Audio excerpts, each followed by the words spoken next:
episode of Most Man. Woohoo. Okay, we're on YouTube, obviously. We want you to like, subscribe, ring the bell, comment. Thank you for the comments we've gotten out there. iTunes, Google Play, Spotify, iHeartMedia, themostmen.com. Info at themostmen.com is email. And, and soon to be on Rumble. So, welcome back. Got a beautiful day today out. It is a beautiful day. You didn't bring some tornado with you. It's early. Yeah, but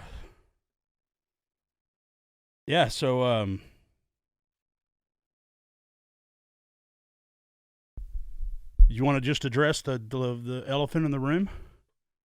Well, I brought to Mark's attention, we had a comment, and I said, "Do you know this guy?"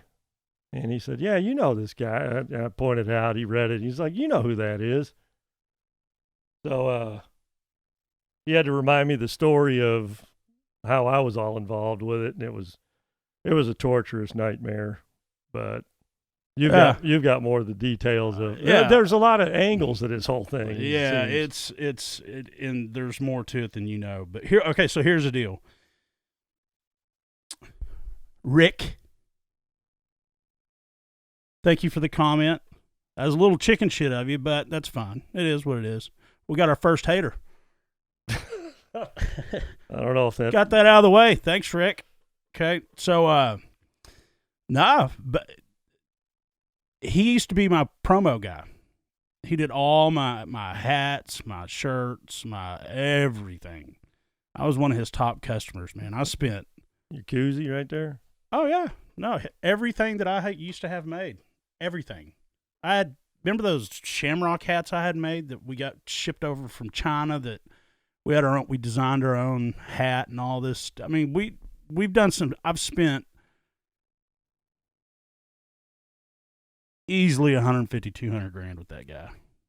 No doubt. Easy. If not more. I mean, all my Columbia shirts that are embroidered. Okay, so here's what happened. Okay. Rick, in your invoices, okay? Remember when we went to that show in Vegas? Yeah. Okay, so I ordered those backdrops, the fold up backdrops, and then you put it gives you your company background. It's for conferences and shows and all that. Yeah, it defines your booth, gives it a perimeter and all that. So I had that made, all of our shirts. You remember how the shirts were all fucked up where you couldn't read them? Okay, well, the problem was that all of that got shipped to Vegas. Now, I will give him the benefit of the doubt on we were in a rush. Okay, like getting it done was it wasn't rushed. Everything we always did was rush. I mean, he's always in the mood to get, he doesn't let you off the hook. Once you say you might want something, he's already got it. Oh, I'm ordering your shirts. And it's like, well, I didn't order 1,000. Well, it's the price break point. It's like, well, at any rate, doesn't matter. So, I told him that remember those backdrops had that, my logo was 3-dimensional, but it printed it 3 times. Like, it looked like pure hell, but there was nothing we could do about it. So I told him about the shirts and he was like, well, just when you get back, so we're going to have to deal with it while we're here because we were already there. I drove there. Well, no, I flew that time. I'd driven the first and the last time. But that was no, it wasn't the last show. The last show was the World of Concrete. At any rate, brought it home, brought it back, and then I took it up there to him, and he said, okay, man, I'll get this redone. They'll remake this, and then, the shirts need to be remade too. So I took all that stuff up to him in a trash bag. So, hey, jackass, you might want to check in your pile of shit that's in your office and see if all that stuff's there. And did you just forget to not get it fixed? But now you want to call me a cocksucker? Call a spade, prick. He called me on my voicemail. You pay your fucking bill and blah, blah, blah, blah, blah. And I was like, well, I sent him a message back saying, did you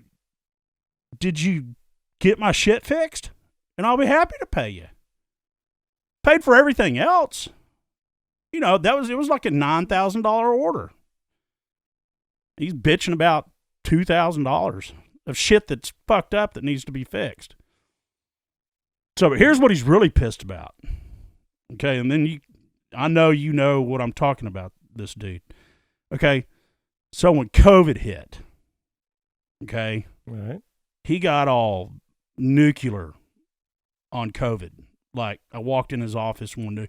You're not walking in there. This is the day I was bringing all that shit to him. You're not wearing a mask? And I'm like, hell no, I'm not wearing a mask. I don't believe in all this bullshit. You know? Oh, you got to wear a mask. And then, so he calls me with this big, elaborate plan of, because he's Mr. Quick Money. He's all, and he's, I'm not gonna roast him, okay? Because I don't want to talk. That's just not cool. But I do business totally different than him. I don't gamble my cash flow. You know what I mean? I don't, and I'm not in on quick buys on buying. Oh man, I got a deal on something. You know, jump in with me. And no, I'll think about what deals I want to get in and what I don't. Okay. So what happened was he was like, man, we can make a mint off all these masks, you know. And I was like, dude, this thing's gonna blow through. And he was like, no, man, you don't understand. I got this big shipment of masks. I found this big plot of masks, or this big. It was hundreds of thousands of masks, if not in the million. It was a lot of fucking masks. I mean, he wanted to spend like $150,000 on masks, boxes and I'm talking, these boxes were this tall, full Crates. Those ain't boxes. Yeah, crates. And his shop was full of them. I was like, dude. Well, he wanted me to go half and half with him because he didn't have the money to do it. His wife wasn't going to let him gamble all their. Speaking of, you know what I'm talking. They remodeled their office, and it kicked their ass. Okay, so just like any remodel that you don't plan, and you keep adding, well, it keeps adding money. Well, he didn't have the money to buy all these masks that he wanted, and he wanted me to partner up with him on it. I said, fuck that. I ain't investing money in masks. Well, I buy all kinds of lights, and at some point, I bought a lot of stuff from 1,000 Bulbs or Us or whatever, and every time I went to get an order, they'd give me boxes of masks and hand wipes because they did the same thing. They loaded up, and that blew over, and they were just giving away. I got masks all over the place. Well, I think that's what pissed him off is he sent me, how this started was he sent me a message on Venmo. I've Venmoed maybe a couple of times. But he sent me a message saying, hey, you got an invoice over here, and don't be a deadbeat. But he was a dick about it, and I was like, you could have just said, hey, did you remember that we have unfinished business over here?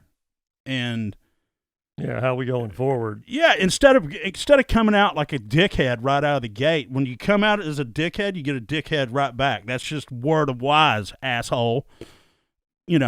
So I sent him a message back saying, well, did you remember that you still got to get all my stuff fixed? And I'm sure it's still sitting in that trash bag that I brought in your office, because he's one of those pile up guys. Everything's piled. Just set it over there. You know what I mean? And then it never moves. So I sent that message. I said, did you not remember that you got to get the shit fixed first? And I said, what are you hurting on cash flow because of all them masks you got sitting out in your warehouse? Oh God. Yeah, you want to be a dick out of the gate? Are you hurting for cash flow since you're sitting on all those masks out there? And that's when he went nuclear. Well, that's understandable. What? Well, I mean, yeah, the dickhead. It sounds like you got two dickheads banging. You came over the top, shoving masks up his ass. Well, no, I mean, it was, but all he would have had to say is, "Hey,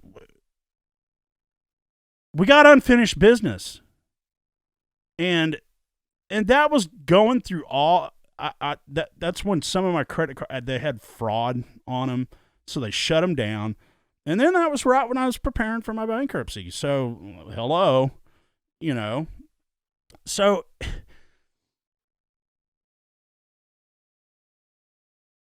he held a grudge over those masks that I wouldn't, because he's like, I went ahead and did it without you. And I'm like, oh, okay. Okay. Yeah, if your wife buys a car without you, you got to live with it. But some dude buys some masks without you, I don't see how you're committed to that. No. I was just like, oh okay. Yeah. It's just like, I went to the beer store and I bought me a 12-pack because you didn't give me any of your money. Well, okay, I'll go get my own, I guess. Yeah, but my history with that thing is when he was moving his shop, and I didn't even realize who this was until you brought this up minutes ago. But this was pre-remodel. Y'all were there before. But go ahead. Yeah, talking about the remodel, moving machines. So we were going to put in a bunch of electrical, and the transformer was way down at the end of one side of the building, and we were going to bring the wires in. Well, here's what it was. He said, here's what I want. And, here's how I want you to do it. So we had to come up with this price to do it that way, and it was just torture trying to get, giant wire and, getting the price of it. I mean, it took days and days and days to come up with these prices. And then something would change, and then, you had to rebid the whole thing all over again. So at some point we said, well, if what you're trying to do, because it was like, oh, that's too much money, because it was like a couple $100,000. I mean, this wire was huge. He had all the machines he was going to run. Yeah. So we came up with the genius move of, well, why don't you get the power company to put a transformer down at the other end of the alley, and they can tap on their lines and then, pay them whatever it takes to just run to the back of the building, and then we can scab off of them from there, and it's going to save you a fortune. So I guess everybody. Well, they'll scab off the transformer to the meter. That's their part. Well, that's what I mean. They'd set another meter. Yeah. So anyway, that could all go on out back in the alley, and then you don't have to do the 200, 300 feet of wire sideways. And then, so anyway, so we proposed to do it that way, and it was a hell of a lot cheaper. And then I guess he just got somebody else to do it. No, he got somebody else to. He went out and tried to see if anybody would beat your bid, and he found somebody, and the guy figured out he was losing his ass, and he walked off the job. So see, and that's again, what I know about it. And again, Rick, I mean, I'm not pissed off at the guy. Just get my shit fixed, man. Get my shit fixed, and I'll come pay for it. Simple. But your part. So I've been doing in this Rick. You might just want to tone it down a notch or I don't know if you're pissed off, maybe because we're going to be buying a hell of a lot of merch through this deal. But I'd been doing business with him for years. I mean, I even went to a Super Bowl party at his house. Yeah, I mean, we weren't like buddies, but we, he was not a friend, but I mean, I enjoyed doing business with him. I think it was a Super Bowl. I think, yeah.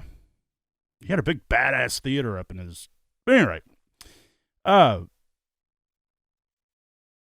getting you up. That's how you got over there. She was like, "Man, I know you know a guy that can save my ass on this deal," and you did. You went over there, and I told him, I was like, "Look." Rich was over there. Cheyenne was over there. A bunch of our people were over there working on that quote. And I was telling you, hey, he's a good guy. You know what I mean? Like, he's a good guy. Yeah, the brother-in-law network deal we talked about. Well, you helped him a hell of a lot more than you had to. Well, I spent a hell of a lot of time, got in big fights with my guys. I need these numbers. We got to get these prices. Talking to salespeople. Yeah, because he needed it done yesterday. We're ready to roll. Because here's the thing: when you get a quote from a salesperson about something, and the job doesn't get done right away, or it gets put on the back burner, that salesperson calls you up and wears you out because they want to make the sale. Well, wasn't that when copper was going up? Yeah. I mean, supplies. Everything's just a fortune. But yeah, it was just real hard. And then anytime you change the thing a little bit, I mean, you really had to go in and really see what that was going to do to it. You couldn't just go, well, we'll just add a couple $100. I mean, the disconnects are $400 a piece, and this and that and this and that. And, if you ain't careful, you blow it by 2,000, you just screwed yourself out of $2,000. And the other thing, you don't want to screw the customer out of, you don't want to just, well, I'll just throw some stupid big number at it. No, because I'm trying to do the customer a righteous deal and make the deal a fair deal. I don't want to make more than I should, qualify for or justify, but I don't want to cut my own throat. So you gotta go through the procedures and figure it all out. And I'll give him the benefit of the doubt. His guy that designed stuff for him, that did some of his artwork and all that, I'm trying to remember. I think that the dude, like, it happened like the week before all this was going. I think the dude's wife just fell over and died for. Good grief. Yeah. So the guy that was doing his design work was just out, not in touch. I think it was the week before. I'm trying to remember. I don't think she committed suicide, but something happened. Something major in his program, and I'm about 90% sure that his wife just, like, because they were younger people, they weren't like, they were middle aged, they were in their 40s or late 30s, and I think she just like was walking and fell over, and an aneurysm or something, just boom. Something just boom, got her. So he wasn't in the right headspace. Another girl, I'm not going to get into his drama at his office, but he had some. But there was a lot going on, it sounds like, and the business didn't get taken care of. No, and I'm not going to say it because it's. But all right, well, so that's that. So, Rick, I'm sorry you're unhappy. Maybe if you listen and hear this, I'm sure my shit's still sitting in your office. So get it fixed, and I'll come pay you. Simple as that. All right. What's next? So, but here's the thing. I will say one more thing, but I'm inclined to do business with these other people anyway. But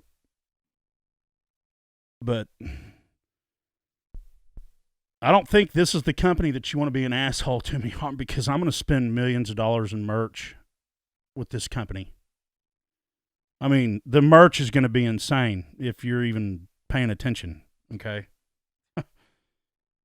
Like, unlimited shit we can, again, don't want to make it a money grab, but it can be fun with good shit. Well, that's part of the business model. Your other merch, it was freebies and giveaways and all of that, which there's going to be some of that here for sure. Oh, yeah. But you didn't have Shamrock stuff for sale, and, you didn't have merch for sale from your concrete company. But you're going to have merch for sale from most, man. I just cleaned all this stuff up out here. But, dude, I had $5,000 worth of stickers for my coffee bags. So I would have had stickers for years. It's cheaper to buy them in bulk. So I did. And I even had my own. You know how crazy I get. I even had my own Shamrock coffee tape when we taped the box up. How when Amazon comes, it's got Amazon tape. I had my own tape. I mean, everything. Build a brand. I can hear you now. Oh, yeah, man. You got to keep the brand in front of them. Everything he had Shamrock this, Shamrock that, Lucky's. Yeah. Everything was green with Shamrocks galore. Did I ever give you one of those the new fishing hats that I got made? That says Lucky's on it? Feeling lucky. Feeling lucky, yeah. I work to play golf every once in a while. Yeah, he's the one that made those. I still keep that one, I hardly ever wear it, so it's kind of in pristine condition. Yeah, But I break it out every once in a I while. found another box of them in there when I was moving or getting everything out. I was like, damn. I want one. Yeah. That way I don't have to keep my nice golf hat one. Yeah. Because I'll wear it with Johnny every once in a while. Yeah. Because him and Johnny were, competitors, buddies, friends in the concrete business.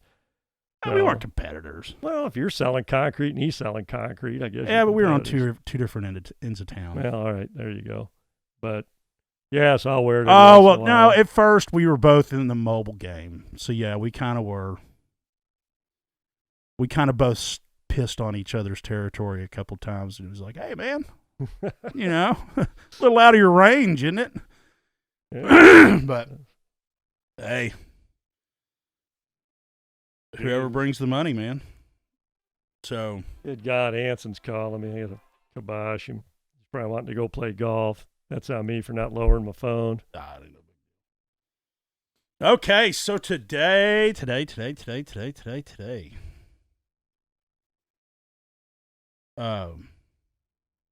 Topic number 1. You have to have your own plan or you're fucked. Now, I'll read all 3 of these so they kind of all tie in together. That way we can start with the first one and go to second and third. Okay, so number 1, you got to have your own plan or you're fucked. Because the reason why I say that is because if you don't have your own plan, you're fucked. That's why you're saying it. Yeah. Number 2, people don't care about you. Not even your family. You know what I mean? People don't. Your immediate family cares when personal stuff, but like, I mean, I could use and that goes to number 3. People don't care. Even your family. Now, your family cares about, we'll get into that when we get into number 2. But people don't get it. They're stuck in their own world. They're not, people don't get it. And you could be sitting here going, hey, this is wrong. Why are you not listening to me? Why? Well, it's really not my area. That's kind of you and your daughter or what, whatever the situation may be. It's just like, well, so people don't care. Yeah, because that's a blanket statement. You might, that's kind of a big blanket statement, but it's easy to care when it doesn't cost you anything, no time, no energy, no effort. But then when it's time to step up, then, everybody gets analyzed and everything. Like, well, do I really want to do that? Or, well, it's because it's just the way that I was set up in my family. Everybody came to me for everything. And now that, once I go through one little dip in my life, a big dip, that's what I'm saying. I didn't even ask anybody. I wasn't asking for anything. I wasn't asking for sympathy. I wasn't asking for any of that. Got hit by a hurricane, man. I mean, that's like getting struck by lightning. What the hell? I mean, how often does that happen? I mean, so. It don't happen often, but when it does, it's generally pretty vicious. Yeah. So what I'm saying is you have to have your own plan and don't count on other people you can't count on other people to make your plan follow through. People will leave you hanging unless you got a business partner that y'all have got the same common interest and goals. Like, I mean, and even that, one could be thinking that was always my problem between me and my dad is I'm a long-term guy. He's a today guy, So go ahead. Yeah, I was going to say, too, you could have business partners that are aligned, but if you're both married, their wives may not be aligned. And oh, hell. Oh, Mark, man, I know we talked all about this, but, man, if I do what we said we're going to do, I'm going to be divorced tomorrow, man. I mean, You know, my old lady, man, she blah, blah, blah. You know, you get the speech. Boom. Well, hello? That's why I gave Walter the chimney business down in Austin. I started that office down there. And it was to get him out of painting. Okay? And making good money. Like a lot of, because painting, man, that's a lot of work for low return. I mean, Yeah, there's so much competition. I mean, that's like, unless you're like upper echelon working for you know high end clientele. But good luck with that if you're just starting out. Yeah. You know? So, but no, it was the woman that he married. He married this girl, and I told him, I was like, dude, this is not the girl you bring home to mom. You know, like, what are you doing? But he just makes bad choices in women.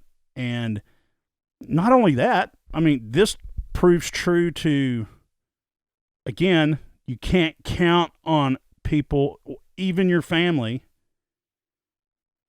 your friends. It doesn't mean they won't help. It just means don't count on them to help. No, listen to how he met this girl. It was one of his employees or his friend. It was an employee / subcontractor / friend / whatever. It was his girlfriend, and they started fooling around. And I was like, so she'll cheat on him, but she's not going to cheat on you. And the first day I met her, okay, first time I met her, this is going to... Oh, jeez. Yeah. Hello, most men out there. These are not the type you want to marry, okay? So she answers the door. He's still out working because I'm driving down because I'm still helping build the business. You know what I mean? Like, I'm building it, getting him trained and all this. And, you know, because I had plans on going from Austin, then we were going to San Antonio. You know what I mean? Once we got Austin going, then we were going straight to San Antonio, then to Houston. Because I had DFW dialed in, man. I didn't even have to show up. You know, I mean, it was pinging on all cylinders. So he's not home yet, and he said, "Well, Taylor's home." You know, and I was like, "Okay." And I knock on the door. She answers the door. She's fairly good looking. She was a heavy drinker and a cigarette smoker, so any of that looks just kind of got negated from smoking. You know what I mean? But she looks like she's been hit by a bat now just from the cigarettes, because you know cigarettes just dry your skin or do whatever it does to your skin. It wrinkles you out. And but at any rate, she answered the door, and the first thing she said to me when we shook, I said, "Hey, nice to meet you. I'm Mark." This, that, and the other. She goes, "Oh wow, you got big hands." Big, strong hands. And I was like... She was trying to upgrade. She upgraded to him, and now she's, you know... No, she said, "Well, come on in. You know, let's get to blah, blah, blah, blah." And I'm going to the kitchen to get me something to drink, and I turn around to walk back out to the living room, and she's standing there topless. Good God. Wanting to show me her boob job. Because she had implants. Bolt-on tits, as my buddy Jim calls it. She had bolt-on tits. I always got a crack. See, if Walter thinks something like that was cool, he was like, "Man, I thought you'd like that." And I was like, "No, dude. That's so fucked up." Number one, I'm freshly married. You know what I mean? And happy. And he knows that since he's related Well, no, to he you. thought that it would be that I would appreciate seeing a good pair of tits, you know? And it's like... In a used car lot. Well, maybe it was a used car lot. Hell, I don't know. Well, we're there, so I'll just finish the story. She told me to feel them, this, that, and the other. She's like, "You can feel the bag right here." It's those saline bags or whatever. At any rate, I grabbed her by her nipples, and I twisted them, and I put her on her knees, and I said, "That's where you belong." Oh, my God. I said, "Put your shirt on. I'm going to the store." And I called him, and I was like, "Dude, what the fuck was that?" "Oh, man, I thought you'd appreciate that." I was like, "Hell no. Why would I want to see your girlfriend's tits?" I mean, what would you do in that situation? That's just so that's wrong on so many just The world's full of them, man. That's the only way you can describe that. The world's full of them. yeah. If there's people that think that's cool or normal or Yeah. Okay, so that's why hit the ping the hammer on the head, the nail on the head with that. Two partners not aligned. I was like, okay, let's get you trained up because this shit isn't going to end well. You're going to be. This is not going to end well, and I don't want no part of this fucking train wreck. And she was. He ended up divorced. He got custody of the kid. Because she'd be drunk, passed out, and the kid be walking around the front yard in his diaper, And the neighbors are calling, going, hey, your son's kind of walking around by himself. Where's Taylor? It's just fucked up. But here's the thing. Hello, most men. This is a most men moment right here. What do you think happened whenever me and my old lady are splitting up? Her and Walter.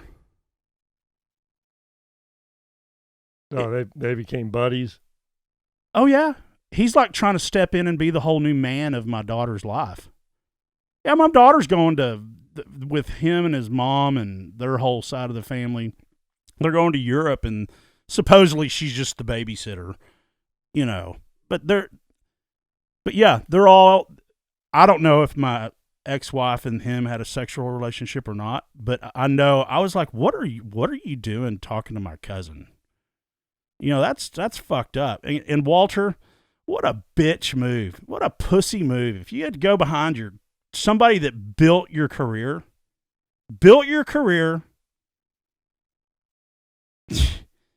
and you're going to go behind my back for a little bit of pussy? I mean, what? Yeah, we're calling all the dickheads out today. This wasn't planned either. It's just kind of.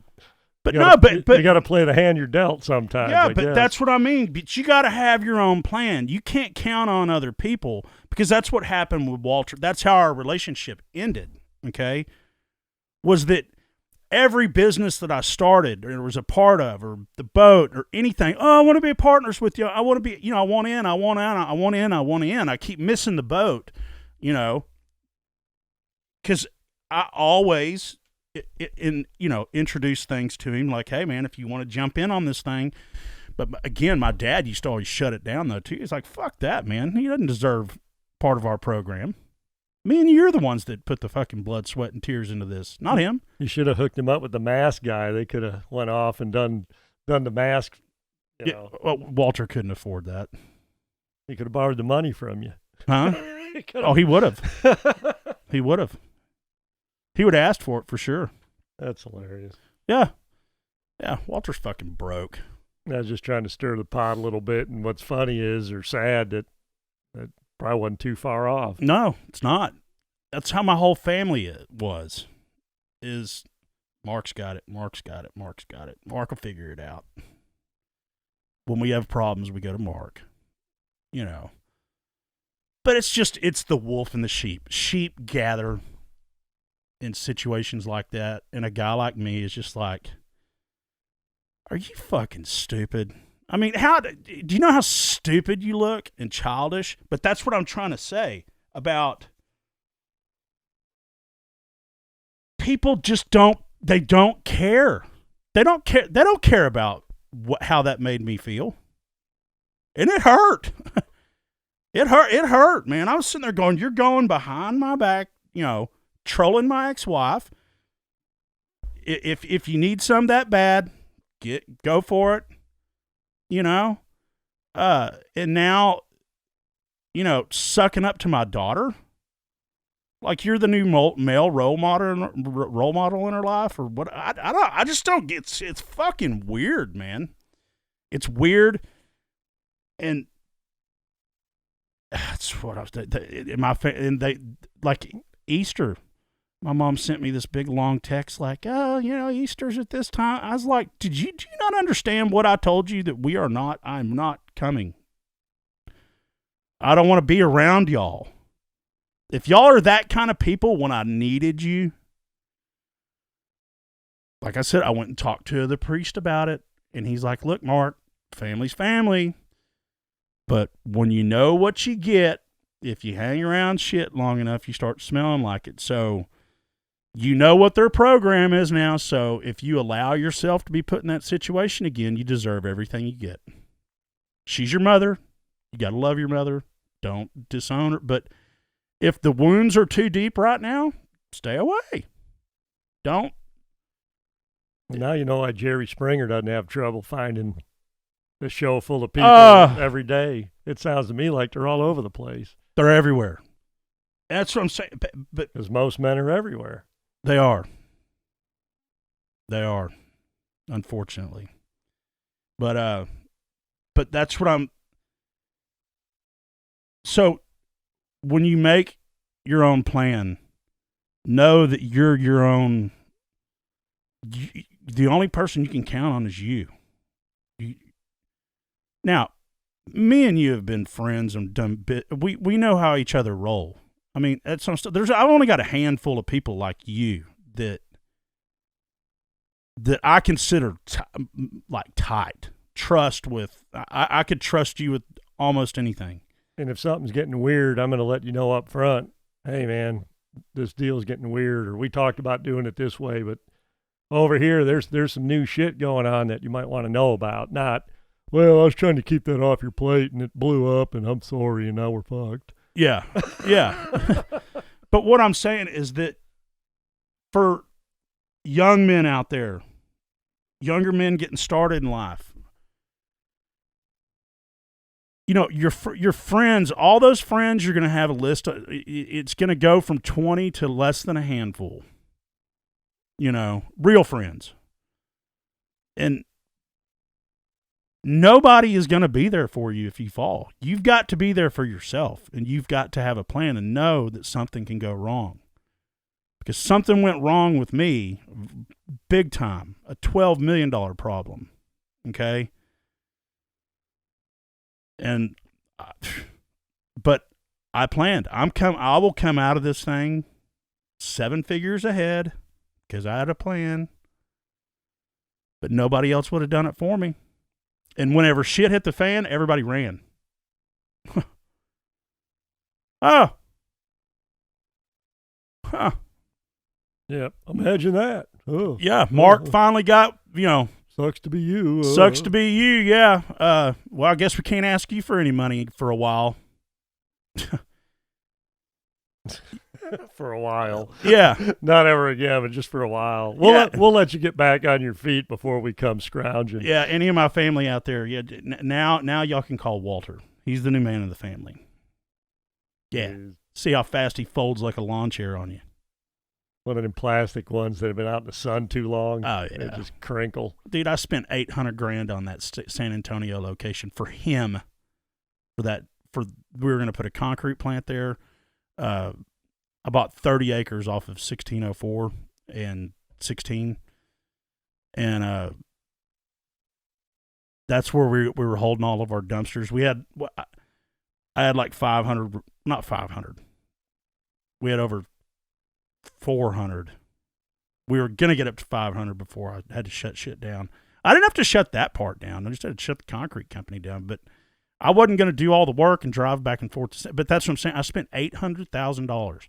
I bought the land. I bought a skid steer. Bought the dumpsters. Moved a trailer out there to where he had an office and all that stuff. And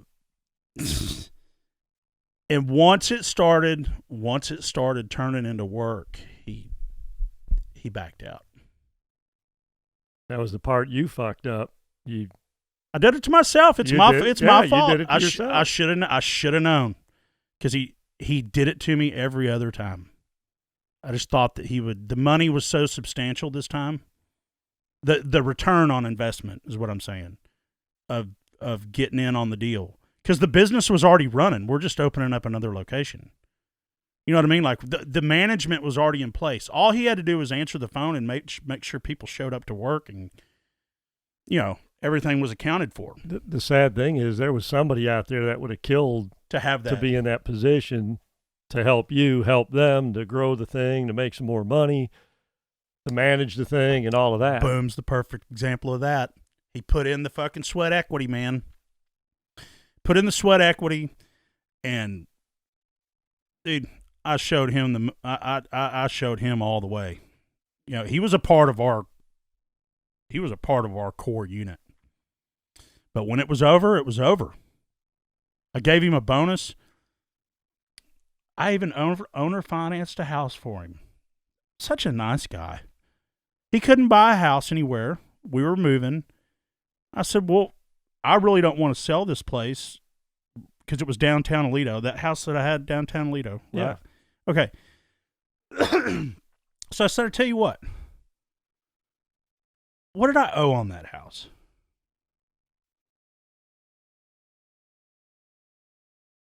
I think it was like $35,000. It wasn't much. Okay. Yeah, it had a nice 2-car garage. It was a nice place. Yeah, I totally great location. Well, in the neighbors next door, the daughter, the neighbors next door, they remodeled that house for their daughter, and they're in the marble and granite business. So even like the window seals were marble or granite. Everything that you could touch in that place was marble and granite. So it was a nice place. So I said, I'll tell you what, I'll owner finance. All you got to do is take over the note, pay the note, insurance, and the taxes. I said, and just finish paying off the note. I'll do a 10-year note for you because I think I only had 3 or 4 years left. You know what I mean? Like, I was going to make my money on the back end. Yeah. Pay the note, and then I'll get 7 years of residual income. I gave him a nice bonus. And, dude, he was broke within a month and moved out, couldn't pay the house payment. You just went crazy or what? Oh, yeah. Yeah, my ex-wife drove by there, and she was like, good God, how much money did you give Boom? She said he bought every for Christmas, all those blow-up toys and, you know, those blow-up Santa Clauses and she said he's probably spent $4,000 on Christmas shit for his front yard. Most man move. Good I God. told him, I said, take this money because he's a hell of a mechanic. I mean, he can fix anything. And the money that I gave him, I'm not going to dig into his business, you know. I said, take this and start a business. Take this and go buy you a truck, you know, with toolboxes on it, one of those work trucks. I said, go buy you a work truck or a van or something. I said, and start a mobile mechanic business, man. Use this as a tool or a way to. You've seen what once you get over the hump, what happens? The money just starts running you over. You know, if you're running it right. And no, he blew it all. Yeah, the mobile mechanic, those are more and more prevalent. You can't find them, man. I had to get my headlight replaced on that truck out there. He was like, I'll be out there. It'll be 3 weeks to a month before I can get out there. And I'm like, Jesus. Well, my old mechanic from Lucky's, the Brett, he bought him a U-Haul and converted it into he's got all this stuff in there. But he does regular cars and he does heavy equipment on the side of the highway if it's broke down. He's making a killing.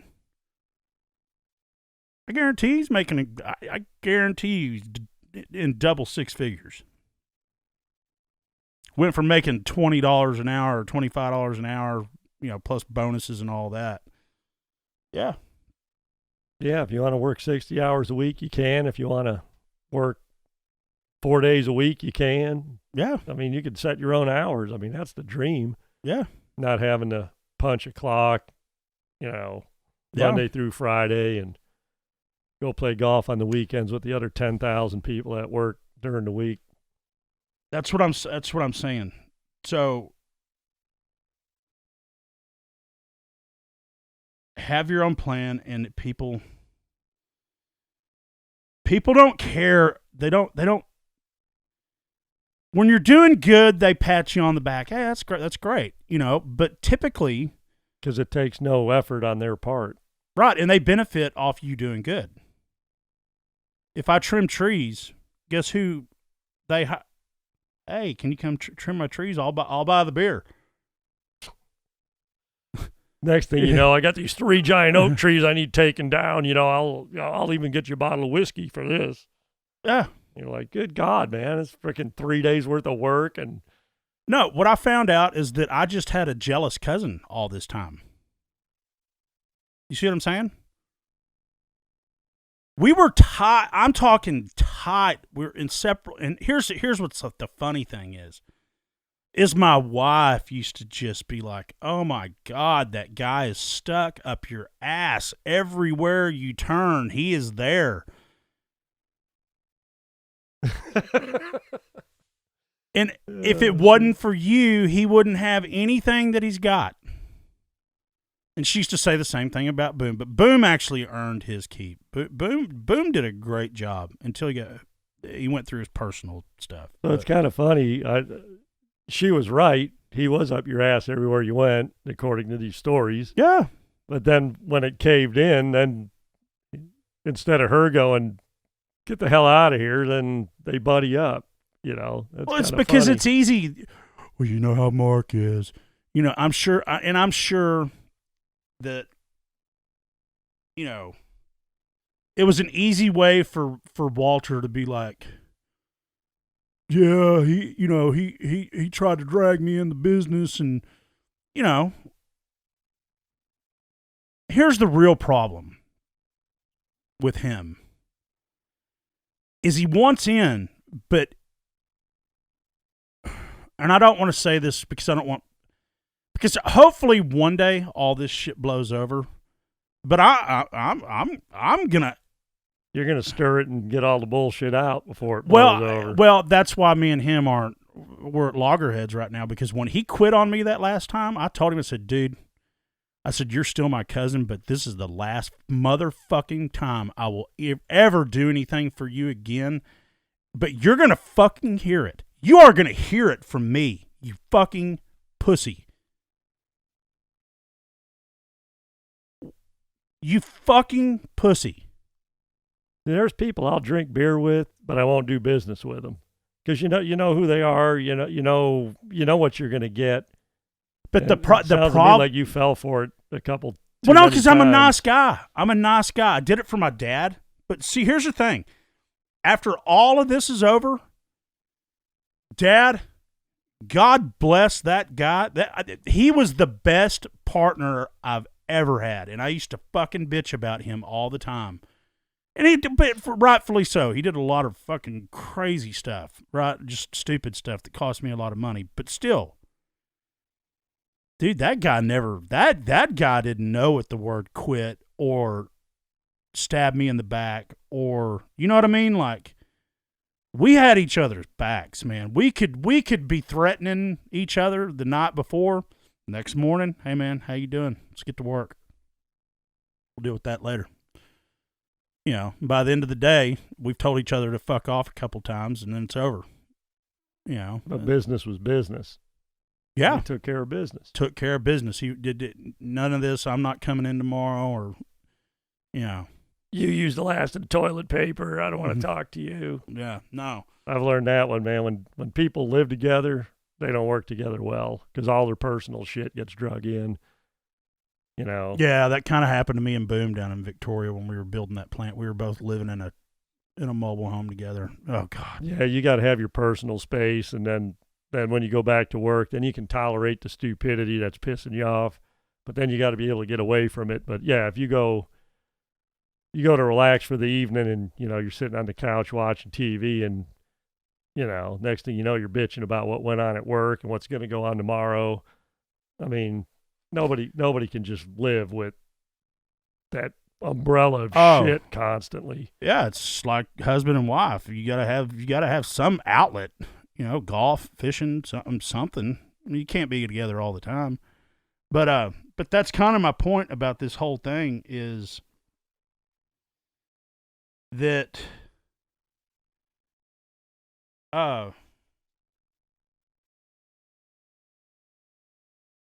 But what's crazy about if you're a pro, what's the word? If you're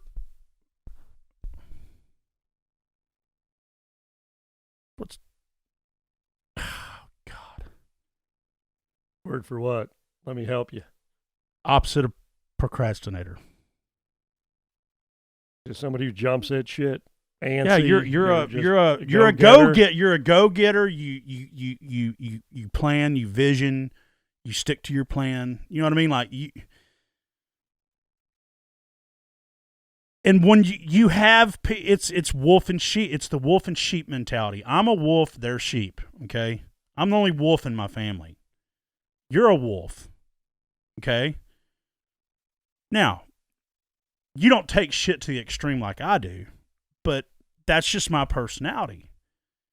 Mine is if I come up with something, by God, I'm fucking getting there. Okay. Everybody else is get the fuck out of my way, you know, and I let them know. Just get out of the way. That's why Walter, I'm sure, oh, you know, Mark is his way or no way. It's because it's worked. You know, quitting does not work. Quitting's not a strategy unless you're playing poker, you know, and you're losing your ass. Then you can quit. Yeah. So, but it's the sheep and wolf mentality, and they don't, you know, people. They're walking around there with their head up their ass, but they've got an opinion. That's the whole thing, is that they can formulate an opinion about you. Like you're this big bad.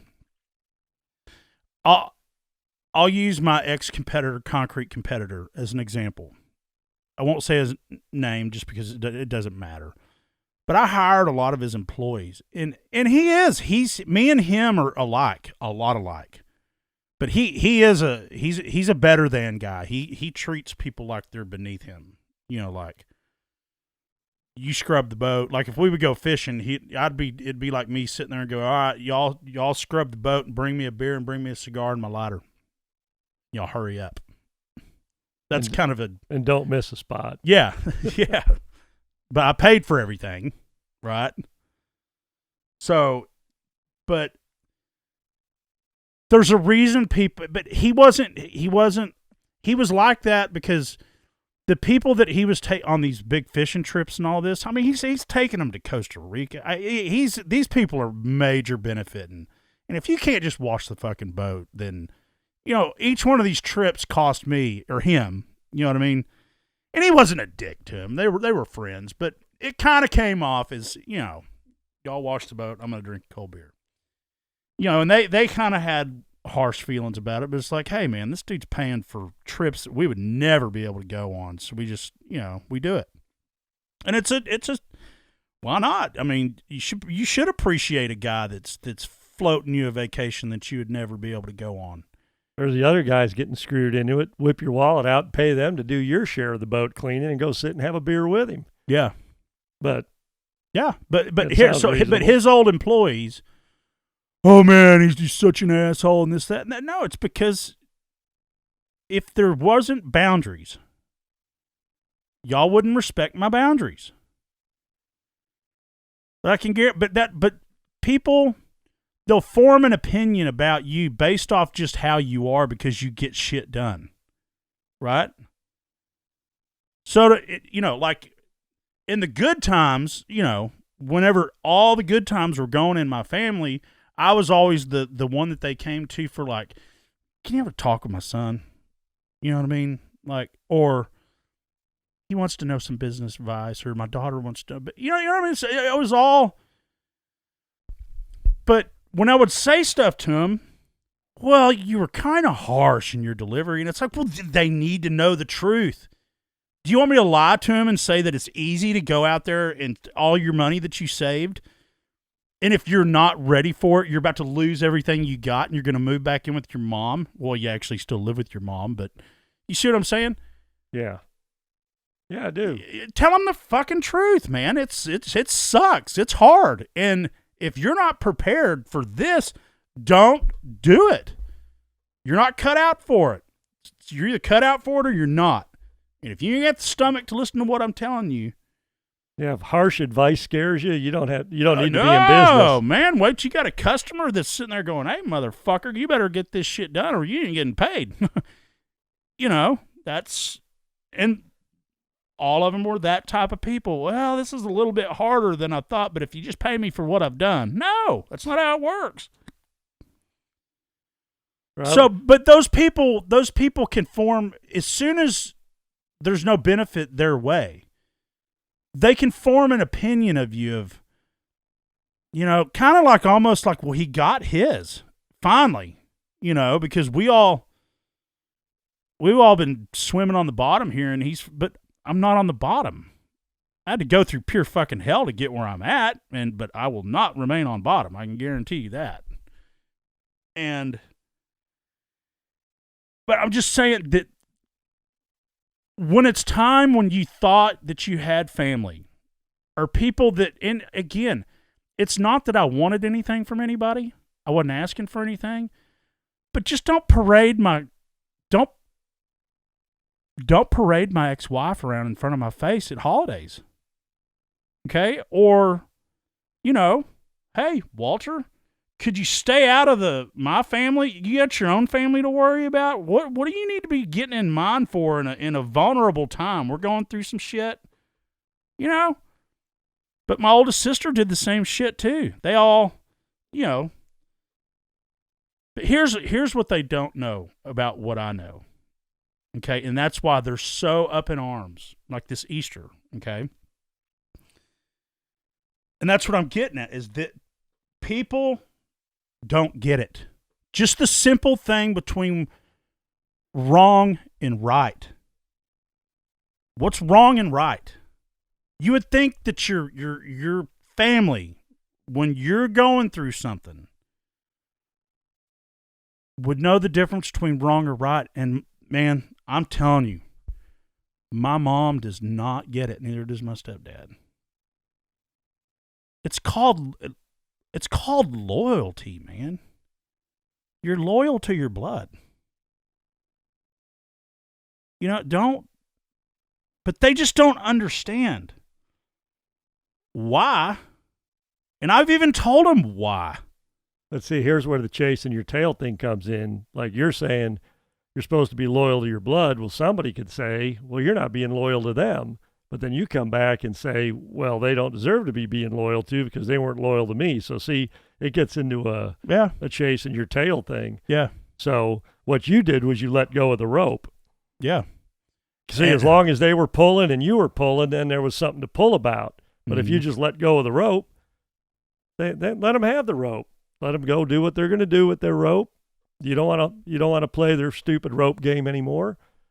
But then they can't believe that I let go of the rope. Yeah, they can't believe it because and then sometimes they fall on their ass when you let go of the rope. But you got to let go of the rope sometimes. Yeah, because it's killing my mother. I'm telling you. And I don't. That's why I went to the priest because I was like, look, I want to know if I'm wrong because I don't. You know, my mom's getting up in age. I don't want. And I'm not that type of guy. I'm not a spiteful, vengeful, you know, let me fucking stir up some shit kind of guy. I'm not. Well, I've talked to many priests throughout my life and not many recently, but when you go to a priest with something like that and you want to find out if you're right or wrong, they generally don't. They don't take sides, man. They'll give you something to think about. Like, well, I see where you're coming from, but have you looked at it from this perspective? And if you look at it from all these different angles and you still have the same opinion, that's all they were trying to get you to do. Yeah. Was make sure you had an informed opinion and you're not just sticking, being a stubborn fuck on one direction just because, maybe your mom's right on some certain angle, but you're just not going to give it to her. No, man, if by the time you're going to a priest and spilling your guts, you're wanting it on the table. You want all the cards on the table. Yeah. You want to know where you stand. You want to know where they stand or who's thinking what. And then you can say, well, boom, this is where I stand on it now. Well, give me one. Like in most men out there, when you're trying to, asking somebody some advice, and hey man, let me tell you what happened. I'll just, I was, I was in a bar, and then, I got in a fight, and then this happened, and that happened, and this happened, and that happened, and then it turns out you threw the first punch. But you didn't, the whole time you're asking for some opinion, or what should I do, or how should I handle this, or should I get a lawyer? And then the truth, then you find out weeks and months later that, well, you threw the first punch. They'd be like, well, why the hell didn't you tell me the whole story? Right. You only told me the part of the story you wanted me to hear, so I would side with you. So all the advice I gave you up to this point is out the window. Yeah. Because that's a pretty important part of a bar fight, is who threw the first punch. Right. Well, I never said I didn't throw the first punch. Really? Come on here. Don't be playing this jackass crap. Well, the reason I went to a priest is because my mom is such a devout Catholic. I mean, you know what I mean? Like, her and my stepdad both. Okay. I was really going to him to see if he would meet with each one of us and be an independent. You see, because I know my mom would listen to a priest. You see what I'm saying? Yeah. And and I said, I'll get one that's third party that we don't even know. You know what I mean? Not your priest, not my priest. I'm just going to go find one. And I did. And God, it was one of the coolest things. This guy was fucking awesome. He's got a story. He escaped from, was it the Philippines, or it might have been Japan. No, it's Philippines. He escaped from the Philippines, dude. And they got caught in a storm. And there were like 30 people on their boat. They left in October. Worst time of the year to be trying to make a jaunt across the whatever ocean you're crossing. There was 30-something people on the boat. It dismantled their boat. They were adrift for a month and a half, and like 8 of the people died because they didn't have any water. They didn't have any food.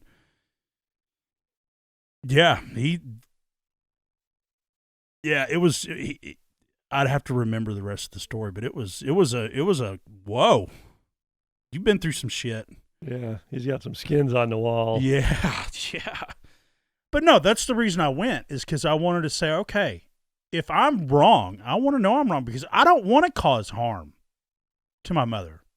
You know what I mean? She's my mom. I want to cause harm, and nor do you want to cause harm in your family. My ex-wife is just my ex-wife, but she's going to have her opinion on whatever just because her feelings are hurt, and she is realizing she made a stupid fucking decision, and she's finding out what life without me is about.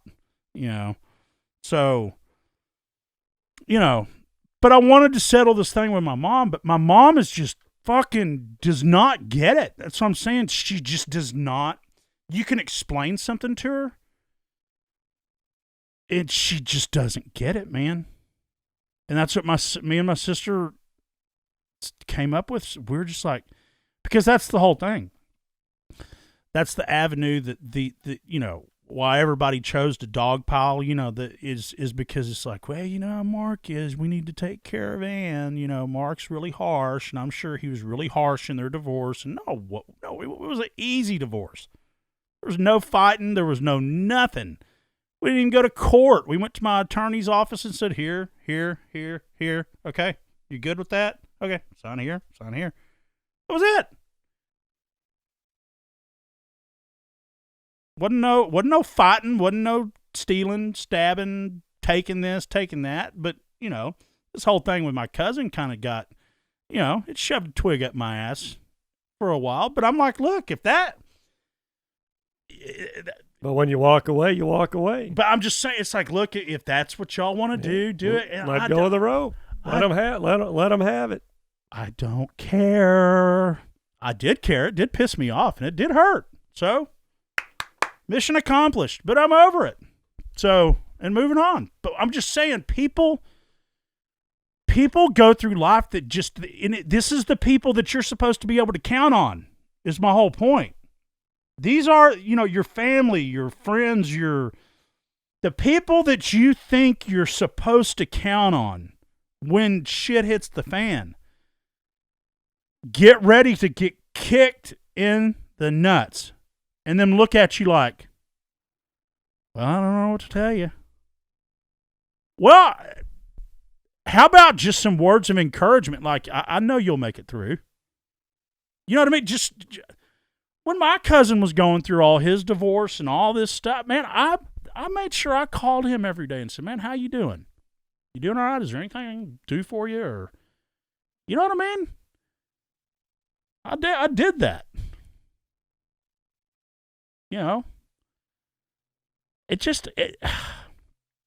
We're all wired different, but but that's what I've learned. And that's what the priest's recommendation to me was: quit doing everybody favors. Okay. You fall in this category too. Okay. Not you. Just hear me out. All right. He said, if you were that guy in the family, and if you go back and you start doing that again, you deserve everything you get.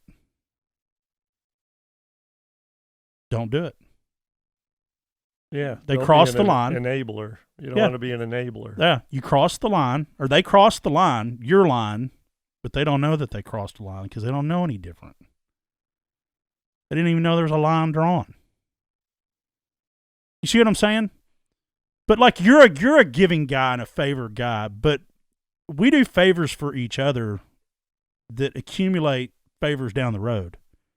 I literally bought when I went that job I was doing this morning at 5 a.m. I went up to the Waffle House because there was nothing I could really do over there. And the guy let me in early. He's like, "You got a to-go order?" I'm like, "No." And he's like, "Well, we ain't really even open yet." And it was 10 to 6. He said, "Well, you can." I said, "Well, I got to do some paperwork anyway. Is it cool if I, just sit here?" And he's like, Yeah. He goes, "I should have some help here at 6 o'clock." Well, a few minutes after 6, he starts cooking my stuff, and then these 3 dudes and this girl come in, and they were rough looking, man. And I wound up buying their breakfast. I Really? tipped it. Yeah, my breakfast was $11. I gave the guy 20 for mine, and I gave him $50 and said cover theirs, and I headed on out. Paying it forward. Yeah. Feels good. Because what's $50 really? But And you could have changed their whole fucking day. and I was making really good money on that job, and it was just I just felt the need to just not be a greedy, scungy yahoo. But here's the difference: I did it because I wanted to do it. Yeah. I didn't do it because I had to do it. I wasn't forced to do it. I wasn't pressured to do it. It was like, man, this is going to make me feel good to do it. Yeah, see, but that's the whole thing that my that's how my mom raised me. That's what I'm trying to that I was raised with it, and it was ingrained. And not only that, my grandfather. I didn't know my dad till I was, not really know him till I was 23. But is you work hard, you do the right thing, but it's better to give than receive. You always want to give over receiving, because the more you give, the more you receive, but it's not in the monetary form, it's in life. And that's why... Well, it can be in monetary form. It can. In the future sometime, and you don't know what... It's the doors that you get opened up that if you're a greedy, stingy little bastard and, always trying to fuck people out of money to cut a corner, those doors don't open up for guys like that. You know what I mean? So when it's time... Or they slam on your fingers when they do open up. Right. Most men out there, that's what I'm saying. It's karma exists. It does, but here's the thing: is that's what hurt my feelings, is that I've given way more than I've taken in our family, and I just got the big kick to the nuts, and that's what I'm saying. And it's like, God damn, man. I'm not asking for, I knew I would make it out. Because they're not going to understand anyway. And that's what I told myself a long time ago. Mark, quit trying to explain yourself. You see it, like, well, what's going on? Well, I got this, $450,000, this, that, and the other, and they're like, they go cross-eyed. They have no clue what the fuck I'm talking about, and that's what I told her. I said, I'm tired of talking to a fucking tree. It's not even worth it anymore because you don't understand. But you want to know, but I'm trying to tell you, but then it's just like, oh. Well, sometimes the more you help people, the more entitled they feel. Like this is the norm. This is what's supposed to go on. Instead of looking at it as this is a one-shot wonder, thank God, and I'm happy to have it. It kind of turns into this is the program. That was my wife and kids. Now I take that back. My middle daughter and my son. I can ask my son to do anything, and he's on it. Well, wife and kids are kind of that's a different subset because Well, but you signed up for better and worse and all that kind of stuff. I didn't sign up to have all my houses destroyed over and over and over again, and fuck shit. Well, what I'm just saying is family gets a little bit of a different they do. Look than employees and general associates people. And that kind of thing. Yeah, but I was the same way with my employees. If I could help without it not feeling like I did it because I wanted to. And if I felt like the investment was there, worth my time and my effort, I would do it, even though if I lost. But I'm just saying they kind of had that. I built, and I'll take the blame if I have to take the blame. I built a system at our house to where if something broke, we just got a new one. It wasn't how did it break? But I finally, with my ex-wife, I was like, look, you're going to have to start paying for the shit. I have never broken a water faucet in my life, and you've broke 20. How you just 20. You walk up to the water faucet and you turn it on. If you want hot, you go to hot. If you want medium, in the middle. If you want cold, no. She's wham, wham, wham. It's like go out to the garage and get a cheater bar. And I will take you in my house and show you what the fuck she can do to a water faucet. And you're going to go, how in the hell can this be done? And I've got a brand new one sitting there because I feel sorry for the people. I'm not leaving it for the people that buy it. You wait.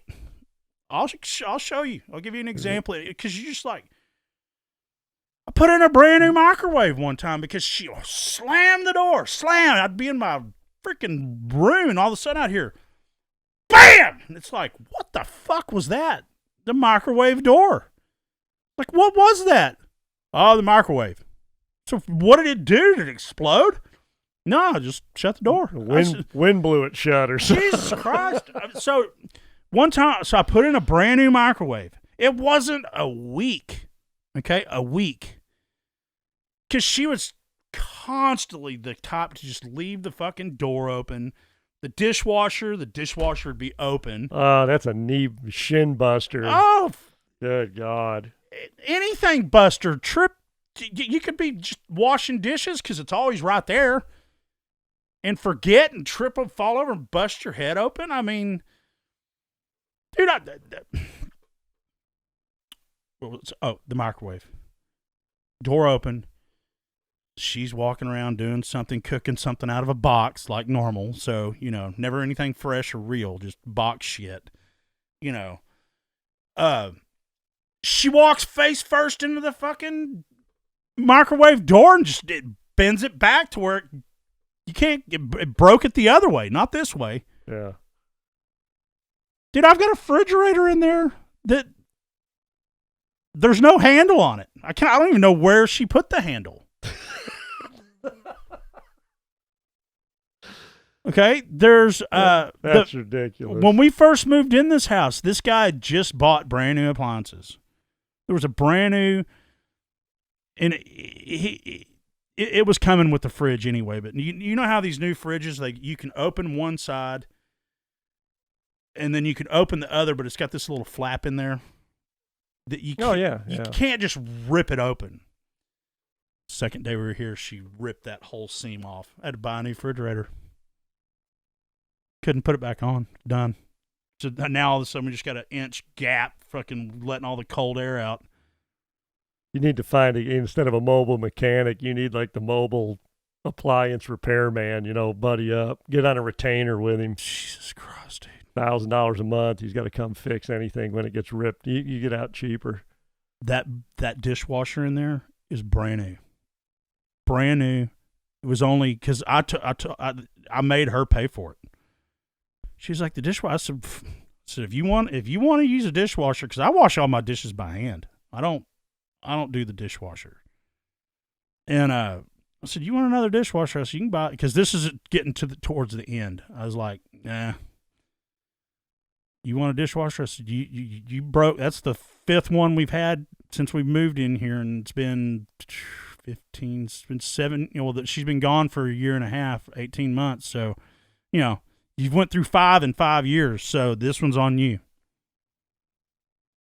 I'll show you what I want to show you. I'm going to show you what the inside of what she could do to a brand new dishwasher, because she wouldn't rinse the fucking dishes off. Yeah, I'm going on 30 years in that house, and we're on our 2nd dishwasher. Now it's getting towards the end of its life, maybe, but yeah, I can go 15 years with a dishwasher. I replaced all the faucets, P-traps, and all that when we moved in. I put in all new fixtures when we moved in. I'll take you. Her sink will not drain. I don't know what even the on those real estate questionnaires, they're like, where's the drain to the other sink? She fucking unscrewed it, probably stuck a broomstick down in there thinking,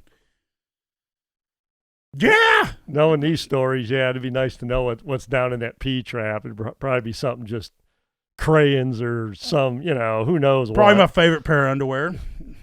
Yeah. No, listen to this. A knitting needle broke in 6 different pieces down in there. It's like, who would do that? Listen to this. Women don't do this, but I walked at that house over downtown. I come home one day, and she had told me that day, she said, well, you might need to buy a new disposal. And I'm like, well, what the fuck are you putting down that thing? Because it was brand new again. You know what I mean? The house had just been remodeled. And, it's constant, 2 or 3 spoons down in there. Clank, clank, clank, clank, clank, clank. But I walk in, she's got the fucking broom handle in the sink. I can hear the disposal. And she's in there with the broom handle going, trying to spin that thing around the wrong way. She's going this way. Yeah, there's an Allen wrench on the bottom. You put, to bust it loose if a little something gets in there. Yeah. But and you're supposed to do it without it running. Whoever's next, I hope you're handy. Because you're going to have lots of repairs on your... Then people would be... She'd be like, man, they don't make these appliances like they used to. Bullshit, they don't. Yeah. I'll tell you another one, which was funny, is when we split up. She could bust a Hobart industrial stainless steel dishwasher. That's what I said to her when we split up, when we were going through all the paperwork. Because she moved into her mom's house. Her mom's dead. But, so she's sleeping on an air mattress in her mom's dining room. There's not enough room for everybody. Because the dad's there. He's got Alzheimer's and all this shit. But anyway, I asked her, I said, what is your family going to do when you tear this house up? Or what are they going to do when you tear your parents' house up? Man, you thought I hit the biggest nerve in the world. Because she knew exactly what the fuck I'm talking about. And it wasn't even 2 weeks into it. I go to pick up my son or drop him off. It doesn't matter. I pull up and the fucking washer and dryer out by the trash. He's like, she already broke the washer and dryer. first 2 weeks. And they were new because I remember installing them before her mom died. They were only 2 or 3. Well, probably 3 years old. Yeah, her but mom. still, you're supposed to get 10 or 15 years out Yes. of a washer and dryer. That's before you got to do the first major repair, which doesn't even mean it's catastrophic. She's been through 5 sets of washer and dryers here. Yeah, that just boggles my mind. Check this out. When I left her the first time, I had just bought a brand new washer and dryer for the house we lived in. And when I moved out, I bought me all new washer and dryer. So she was like, I want the new ones. When you move back in, bring the new ones with you. So when I sold the company, the house that in downtown, I turned it into my office. I bought all new appliances, refrigerator, stovetop, washer, dryer. So that's what I'm saying. Before we even moved in here, she had gone through 3 washer and dryers that were new in like a 3 to 4 or 5 year period. It's crazy. Yeah, I can't explain it. I guess you can't either. No, but it's but I'm just that's the last topic that I had was just how stupid are people. Yeah, and some stupid people, you just got to let them be stupid on their own and stay away from them. Do y'all have it? Okay, where do you grocery shop? Well, my wife does all of that, but a few different places. Walmart some, and Costco a little bit, and, you know. We'll go to Costco on a Saturday or a Sunday. We just got an H-E-B up here. And, man, them things are packed during the week. Yeah, you deserve. We don't do any weekend shopping. You deserve to get hit in the head with a baseball bat. You just go into a grocery store when it's packed, and people just they don't know what the fuck they're doing. Yeah, my wife told me the worst is the old couple. They wad up the aisles. They argue over, don't get that macaroni. We'll get this macaroni. Well, I don't like that macaroni. Well, I've been buying this macaroni for 5 years. I know, I've hated it for 5 years. Can we buy the Kraft macaroni? Well, that cost more. She's like, can't these people figure this out before they get there? They're going to bog down the aisle arguing over a frickin' 89-cent box of macaroni. And they'll just stand there and look at shit and have their cart out in the middle. It is so frustrating. I mean, and it's just like,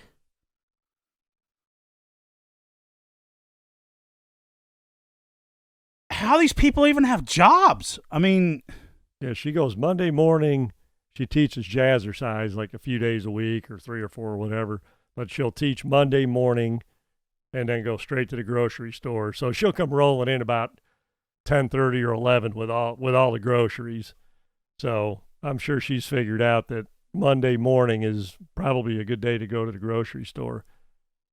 I mean, yeah, no, I'm down with that but I had to go a couple of Sundays, and I was just like, this is. It's like going to the golf course on the weekend. Just don't do it. Don't. Got guys out there shooting 130, and there's no shortage of them. You're going to be there for 6 frickin' hours. Drinking, and they're drunk. And they're, yeah. Well, everybody's drunk. It takes 6 frickin' hours. What else you going to do for 6 hours? No, but they're shooting 130 on top of being drunk. Yeah. So they're running their mouth on the green and all that, and it's brutal. But they got nowhere to go because they're behind somebody just like them. Yeah. So stay away. Just live your life backwards from how everybody else. Like around Christmas time, don't go to the post office at noon. Anytime but noon. Do a little math. When do most people go to these things? And then just don't do it then. Oh, dear God, I've got a post office story. This happened here recently because I had to. All I was going in there to do is give a check for my P.O. box. And this woman was at the counter, and she hadn't taped her box yet. She hadn't, you know what I mean? She's like, well, do you have another piece of paper? And the lady's like, look, you need to go. Oh, that's where you go over there if you need to tape your box. And she's like, well, I don't want to spend, you go to the post office. If you don't have any tape, they've got a roll on the wall for $10, you know, and it's got maybe 2 boxes worth of tape on it, you know. Oh, yeah. And she stood there and argued with, she's like, just why won't you? She said, because it's policy. If we don't have any tape, it's not our. And finally, the guy behind her just was like, fuck. He went over on the wall and he said, put this on my tab. Get her the fuck out of here. What it takes sometimes. And she was like, why do you got to be so rude about it? He's like, I'm not being rude. I just bought you the tape that you. She was the one being rude, wadding up the whole thing, trying to get it explained 6 times. You know, I could see that one time telling her, no, we don't do the tape. Oh, okay. I'll give somebody that leeway. But after 10 minutes of arguing about, why don't you have tape? Why do you have tape? I pay my taxes. Well, we're not government owned. Exactly. But, you know, you don't need to explain all of this to this woman. Tell her to go Google it in her frickin' car and figure out how the world works and then come back with your box taped. Oh, I got a good story about yesterday about paying taxes. But no, but what was funny is that those postal workers, they've got a handle with a fucking roll of tape on there that they could tape for the whole fucking week. They're just not going to give it to you. Well, yeah, because if the tape falls off, and then you're you taped my box and my diamond ring fell out that I was mailing my sister. Right. Okay, so yesterday I'm going to look at, office spaces and all that. Oh, what did I went and got pizza yesterday. I can't remember why I was down there, but anyway, I ate pizza. And I eat pretty clean, so when I eat something greasy like that, or, you know, it's got the potential to, it's going to get you going.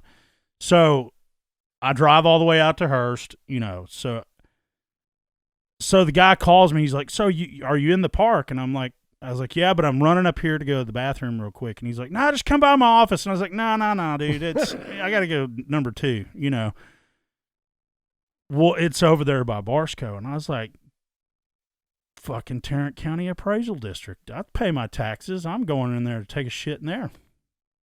Yeah, I know where that is. And they asked me on my way out, they said, did you just come here to use the bathroom? And I said, you fucking ain't right, I did. My tax dollars pay for that fucking toilet in there. I use it whenever the hell I want to. Yeah, get your money's worth. Hell yeah. I was like, yeah. I watched a YouTube video while I was in there. You know. I came in here to bitch about my freaking appraisal. I just figured I'd take a dump and leave. But if you want to argue about my appraisal too while I'm here, I could do that. They'd be like, yeah, just get out of here. Yeah, because they had I guess they were just getting out of like a debate or whatever you call those things where they challenge the taxes and do all that. So, you know, they kind of had a monitor at that side of to where people weren't just walking back in the back to go get lost, because they've got their rooms. But I've protested my taxes before, and the rooms you got to go past the bathrooms to get to the protest rooms. So there's a guard there to be like, you know, the exit's that way, or, you know. Yeah, they got to have a guard in case somebody gets all uppity. Yeah, so I slid in, and she goes, did you just walk in here? Yeah, I said, you damn right I did. I said, pay my tax dollars pay for that fucking toilet. They use more toilet paper than I normally do, because I paid for that too. Yeah, got extra clean. Yeah, I love it. Yeah, it was funny. But, yeah, man, I'm going to be real. I mean, but that's the whole point of most, man, is to help build better men. I love helping people, man. That's the best feeling in the world. But you're helping them by telling them stay the fuck away from crazy shit. Stupid people. People are fucking stupid out there. And it's that's what I'm saying about this thing that's going on. Like, and I don't want to make it sound like I'm a level of above, but it's just like some people just I just don't understand. They don't know the difference between right and wrong, and they're dumb. It's America. You're allowed to be stupid. I mean, I do stupid shit. I just don't string it together and keep it from being catastrophic. Well, when I went to Kuwait and came back over here, as soon as I got back to DFW, I was like, fuck, I'm in America again. Dirty. You know, fucking lard asses everywhere. You know, I'm not the skinny mini over here, but I'm just saying. Because we got food. That's a good thing. Yeah. I mean, Kuwait might have food, but there's about 150 other countries that don't have food. But I'm just saying clean. But just the mentality in America. Ooh. You know. Oh, man, you go to we landed in Qatar. Dude, you want to talk about top-notch shit in Qatar, man. That airport was like... Yeah, but you drink a beer and you get beheaded. Not in Qatar. No, Qatar just had the World Cup. Qatar's the new... Yeah, and they couldn't drink beer in the stadium, and everybody shit their pants. Why couldn't they? Because you can't fucking drink beer in the stadium. Budweiser was sponsoring it. Everybody shit their pants over there over it. Oh, yeah, it was a big deal. I wonder why they said that, because they serve alcohol there. Maybe there were women there. You can't drink in front of women. See, that's the whole thing. They got a fucking whole bunch of weird-ass laws that Qatar. I don't want to learn. No, I'll go drink my fucking beer in East Texas that's Saudi and be fucking happy. That's Saudi and all that. But some Saudi guy could be over there and he'd have a fucking meltdown. No, Qatar's open like Dubai. It's. Look it up. They weren't allowed to drink in the stadium. It was a big deal. I know why. Because, dude... They probably, I remember this. It's because soccer fans, when they drink, they fucking fight. You know what I mean? Like, that's the whole thing of those. Sure. Because, man, we don't have an alcohol problem here. You let all them Brits and all them fucking guys start. Yeah, that's what I'm saying, dude. They're a different level of drunk than we are. It's a totally different ball game, man. I'm telling you, I used to, like when I went to Saudi Arabia, I thought I had an alcohol problem. It was like when I met Kevin Jones for the first time, I was like, you know what I mean? Those people, when they drink, they get fucked up and they don't know when to stop. I mean, and it's an insane amount of alcohol. Have you ever? I don't want anybody telling me how much I can drink or not drink. This is America, damn it. If I want to drink sun up to sundown, that's what I'm going to do. No, I know, but that's probably why. Well, they can have it. They can live in their clean, non-drinking, fucking clean, good food, eating whatever the hell. Qatar, there's drinking in Qatar because we got hammered while we were in Qatar for the last leg to Kuwait. It was like, this is the last beer we're going to have for... Yeah, I ain't got to worry about Iraq blowing across the border over here. It's not like that anymore over there. Well, it has to be like that as once. Oh, there's countries over there that are, but no, dude, I'm telling you, if we don't watch our shit, they're gonna take over, dude. I'll be dead by then. I don't even give a shit. We deserve it. We deserve it. We deserve to be taken over. I know. We're that stupid. We're that clueless.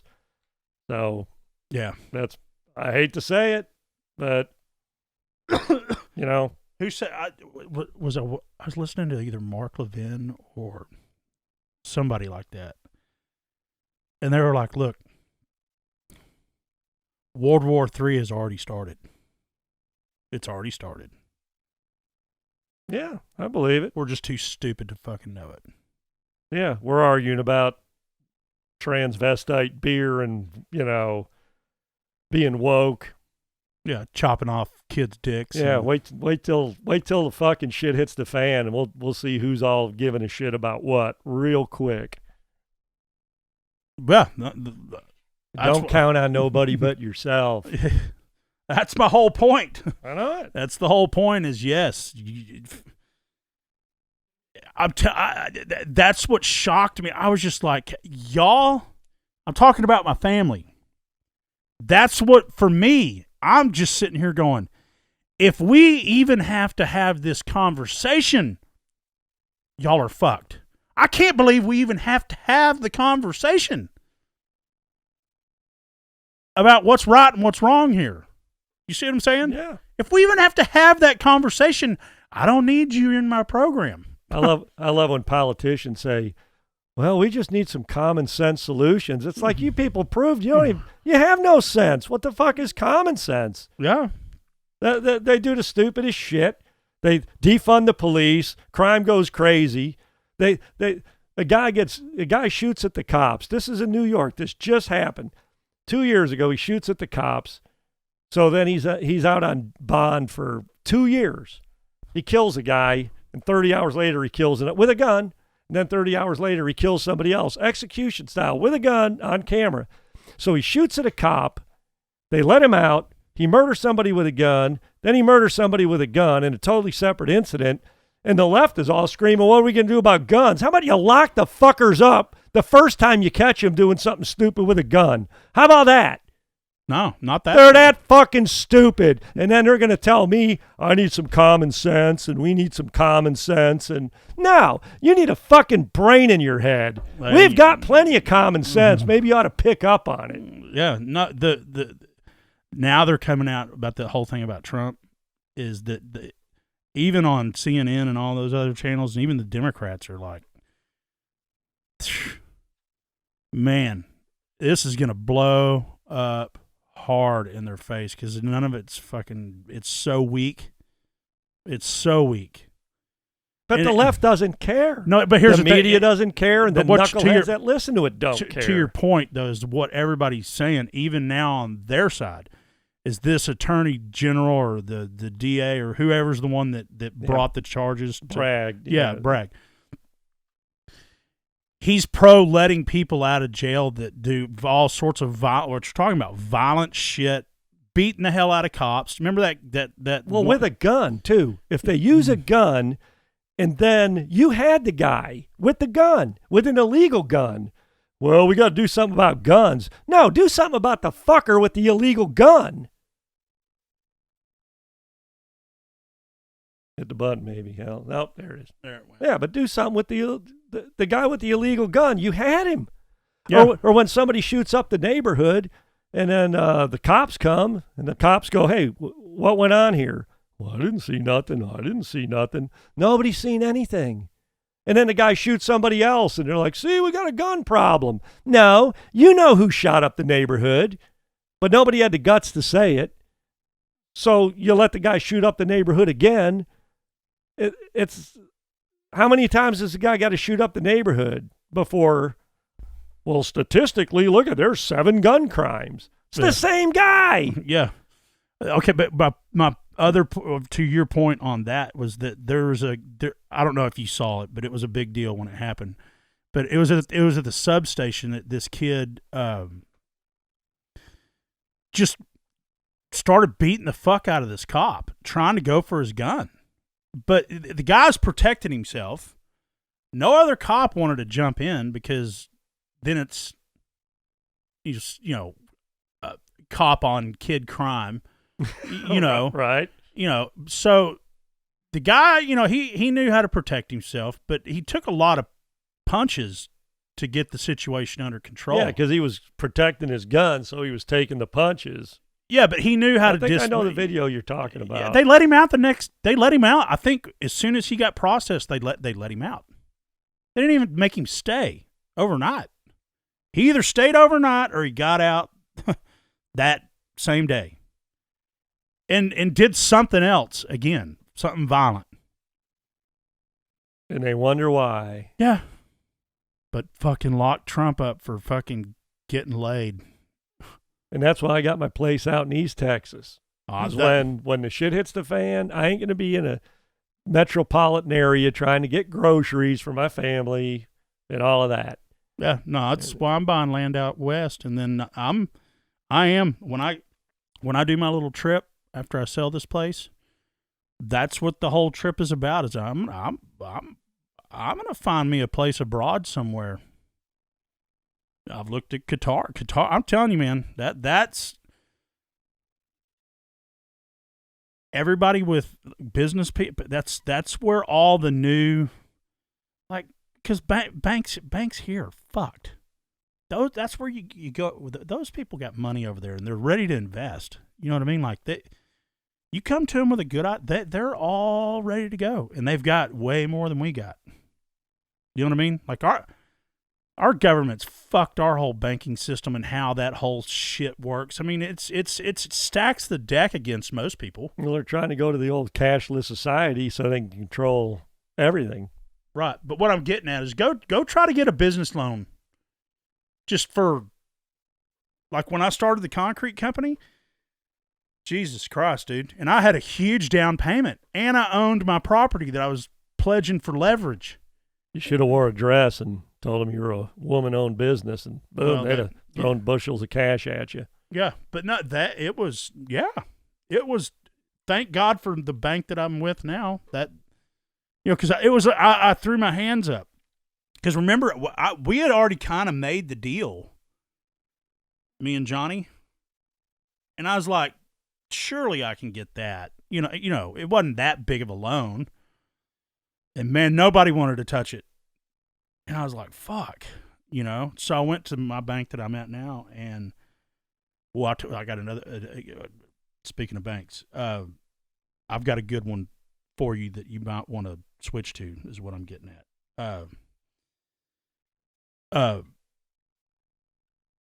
walked into the president, and I was like, because I'd basically thrown my hands up. I was like, fuck, man. I was like, dude, just please hear me out. Just please hear me out. I waited a week to meet him, and I said, everybody that I've talked to, they just look at me cross-eyed, and they're not even listening to me. They don't even listen. The answer is just no, no, no, no, no, no, no. Yeah, right. When you sit down, they're already playing Tetris in their head or something. They're just looking at you. But so he brings in my banker that's my banker now. And he said, has he looked at you cross-eyed yet? He said, you found your home. So, but they've been bought out by a bigger bank. But now they've got other branches, and they've got one in either Grapevine or Bed. What's the other town close to y'all? South Lake? Colleyville, South Lake. Is Colleyville the one on the? Just west. Okay. It's either Colleyville or Grapevine or Bedford, in that area. It's in that area.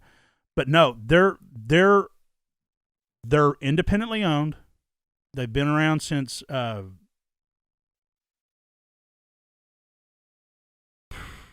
been around a long fucking time. When banks were invented, okay? They've been around for a long time. I don't know when banks were invented. But it's the banker, and he's got two tellers, and that's it. And he makes the decisions, and if he can't make the decision, him and 7 other officers, there is no committee. They are the committee. The problem with a bank like that is that they get bought out in no time. No, they've been this way it's Sierra Bank. Ciera. Yeah, I never heard of them. I talked to this guy for like 3 hours. Super, super cool guy. Okay, so even going through what I went through, no bank, Plains Capital, none of those biggies will talk to me about a loan on anything. He said, we will. He said, I know who you are. I know what the company you built. He said, I'll talk to you all day long, especially if you're about to have, a big chunk of money. He said the interest rate might be a little bit higher, but we'll build you back. All right. Yeah. He said, now we don't do bad loans, is what we don't do. We know what arena we want to play in. We're not in the mortgage game. We're not in that kind of game. We're in land, business. But it's loans that make sense that they can.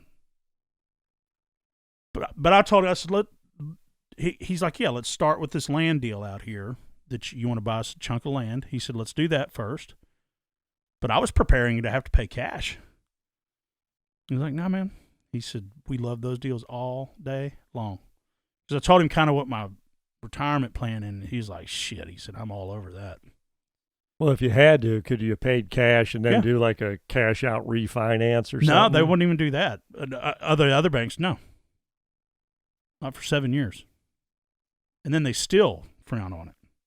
They'd probably give you some shitty rate and shitty deal and shitty terms. And I hate banks, man. I got 6 credit cards now, though. Well, they always want a profit and loss statement. I mean, all I did was get my CPA to even just have a business line of credit open. People's Bank it was. They got bought out by this new bunch. Simmons Bank it is. But yeah, I mean, if you got a relationship with the bank, half the time they wear you out with, well, update this and we need a personal property, so you got to fill out, your net worth and figure all this shit out. And But here's you know why they do that? Because when they come to get your shit, they know where it's all at. yeah, there's that, and they want to know kind of how you roll. So then they're calling you with, well, what kind of retirement fund and who's handling this, and then they're trying to sell you all these other stupid products that you That's you don't why want. you need a trust. Yeah, tell these people, hey, if I need you, I'll come. Well, you're getting of the age where you don't need it, but I'm just saying. This bank it's in a strip center with a Subway, and it's that's how small it is. Because I was like, who does they're like, him, he's the president. It's him and us. If I need to do something, they go from behind the counter and go to one of their desks. Yeah. Yeah, it was Well, I've got a relationship with 3 banks, but I don't mind doing it at a 4th. well, it was Because there's another most man thing don't do. Don't put all your eggs in one basket. If you deal with one bank and something stupid happens, you're doomed. Yeah. So you always got to have another bank that you've got a relationship with, because if you just walk into a bank out of the blue, they don't want to deal with you. Yeah, because that's what happened. That's what's happened to me with my bank that I'm with now, is that they got bought out. So they took, how we used to be. He used to be able to do deals up to $500,000 at his desk without talking to anybody. He underwrote the deal. If he wanted to do it, he could do it. Especially if you got a working relationship. He would be like, if I was doing something, he'd just be like, just go get it. He said, if it was over 500, then he'd have to run it through committee. But other than that, he knew what we could do and what we couldn't do. But now they've taken that element away because now it's corporate. Yeah. So all the business that we could do in the future, we can't. So now what, he can do like 50,000 or something, which what No, they're kind of turning into that, what's our appetite the next 6 months? That's what we're selling. Like Bank of America or all those people, they're into mortgages when it's a good time to get into mortgages. When it's not, they're not. It's what's their appetite. I wouldn't want to be in the mortgage game either, man.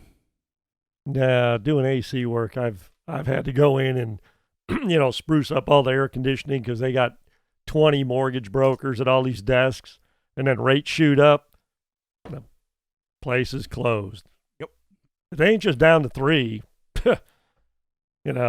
maybe the head guy's doing it from his bedroom. He's writing 3 mortgages a month or something. Yeah. But they go from having 20 people and everybody's driving freaking new cars and, oh, yeah, they're all living large. 2-3 years later, they're all in the unemployment line. Yeah. Woe is me. And, life isn't fair. No, life's real fair. Yeah, but they don't remember what they fucking tortured you to get your mortgage. When's the last time you got a mortgage? Almost 27 years ago. Yeah, that's what I'm saying, dude. I've gotten 3 or 4 mortgages in the last. Well, I take that back. I got the mortgage on yeah, the but lake you went house through your out there. bank. You went through your bank. You had Actually, I did a refi. It was officially a refi, but I tore the whole house down and built it back up. So if the original bank people knew that the house was gone, they probably would have shit their pants. Yeah. Yeah, but what I'm saying is most men don't tear their house down when they have a mortgage on it. But I built it back. But getting a mortgage through a mortgage company? Oh, Jesus Christ! That's on the equivalent of having kids or getting married or I mean it is but you hear the commercials on the radio. Oh, just come down. We'll close in 12 days and everything is just easy and gravy. And if you have a relationship like my banker, when he did the mortgage on this place and it was done in 10 days, but he could write that. It was under $500,000. Dude, I'm gonna kill it on this thing, man. Only paid like $335,000 for this, and we got multiple offers coming in now. We're gonna start fighting over it here. But see, when I bought my house in Grapevine, we paid 7% way back. Whatever it was in '95 or something like that. And 7%. And what's funny, now rates are at 6%, and everybody's freaking out. Oh my God, it's tragic. I mean, the problem was everybody just got used to them being so damn low. And then people, instead of going, this is unbelievable, these rates are this low, everybody thought this is what rates are supposed to be. See, most men fell into that trap. You should have been buying everything you could buy and financing it with that cheap money. And then, I mean, that's how you make money. Yeah. But now that it's at 6%, you probably can't really go out and, just buy a bunch of stuff. But if you want to buy your own primary residence, 6%. Hell, I remember in the 80s, man, when I was getting out of high school in the early 80s, interest rates were 18. I'm like, who in the hell would, on a $100,000 house, you're paying $18,000, $1,500 a month in interest on a $100,000 house. Like, who the hell would buy a house? And idiots were doing it. 18%. That's well, sometimes you gotta have a place to live. Go rent an apartment, dude. Do something. No, listen to this. This is blew my mind. I'm shopping for buses for, the whole Most Man deal, and plus when I buy that land, I can live in it while I'm going to build me a little barn dominium. Dude, I went shopping this weekend on Saturday, and the salesman was like, "Okay, well, how soon are you wanting to pick this up?" And I said, "Oh, probably, a month." And he said, "We're wasting our time." He said, "All this will be gone in 15 days. We don't hold it." So you drive by those RV dealerships and you sit there and think, going, how in the fuck can they be sitting on all that stuff? That kind of, those big motorhomes, those big fucking things, they're moving them. They're moving them. Probably because people are living in them. They are. Because they're like, I ain't buying a house. I'll just buy one of these. On some of the used stuff, he's like, look, he said 9 times out of 10 we sell it, but if we don't, we send it to auction. Or there's other dealers coming in and buying it for their inventory. Yeah, it blew my mind. Well, there is a housing shortage, so I could see somebody saying, "Well, I'll just buy one of these." Well, and two, people are saying, "Fuck the school system and fuck all that shit. We're selling our house, taking our kids out of public schools. Fuck you. Go live in the woods." Yeah, we'll travel all over the United States and homeschool. That's what's happening too. And when COVID happened, people, they can do whatever the fuck they wanted to do. Going out I-20 towards my place out there, there are so many RV parks that have popped up in the last year or two. And they're full. Well, when they opened, like, I've never seen that place before. It's half full. And then it's not very long before it's 3/4 of the way full. So I'm sure all the cherry spots got picked through, blah, blah, blah. And of course, it was wintertime too, so you probably had a bunch of snowbird types from Yankee Land down here. So maybe some of them will retreat back up to north of the Mason-Dixon line. Yeah, but there's 5 new ones. Shit, there's 7, 8 new ones. That's on top of the 5 that were there. So there's 15 of these damn things now. And that's right off the highway. Now, how many of them are just That's what I was just about just to say. back off of the there's highway? There's one here in Weatherford because when me and my son were talking about doing the hunting thing. I was looking at fifth wheels and all that kind of stuff, and she said, well, if you buy one of these, where are you going to put it? She said, there's not very many spaces available around here. She said, I've got, and COVID's what did that in. Okay, we need to get after this because we've been on for a while. This guy had 10 acres, and he put in just, there's no trees, now he put a pond in the middle because that's how his septic system runs and all the water flow and all that. He can, filter his shit, and then some of it goes through the pond or whatever. I don't know how all of that's done, but at any rate, all it has is a pond and no trees. It's flat.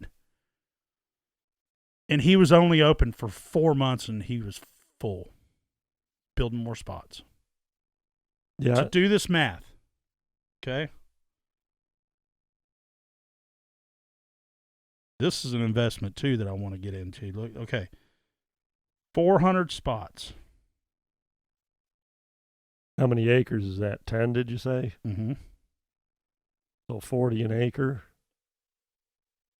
No. I'm wrong. It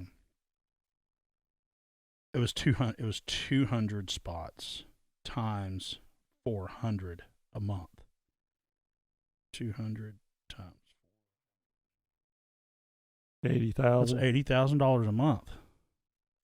Times 12. That's $960,000 a year. Plus, you sell them all kinds of extra crap, and you have your own big propane tank. They got to pay for electricity, propane. Well, you sell them the propane. Yeah. But here's the thing. You have a little convenience store. It can't. I'm talking just a bare bones one. I did the math on all this. Like, it wasn't even if it was asphalt. Okay, these gypsies that I used to work for, that's all they do is these RV parks. Or you can put in crushed rock or something because asphalt. That's all it was crushed rock. Asphalt. That black asphalt gets pretty toasty. Yeah, but I'm talking bare bones. You can get that shit done for like $250,000. You make all your money back in the first quarter, or the first half of the year. Yeah, first year you got all kinds of. Yeah, but who cares? That's still ridiculous. In a good way. Yeah. Just think about it. When you go in, you just get a ditch witch and do all your plumbing lines, all your electrical lines. All it is a little post that you plug in. You got a 50 amp, got a 100 amp worth of service out there, 50 for the trailer because it's the big 3-prong, and then 50 for whatever else they want to run.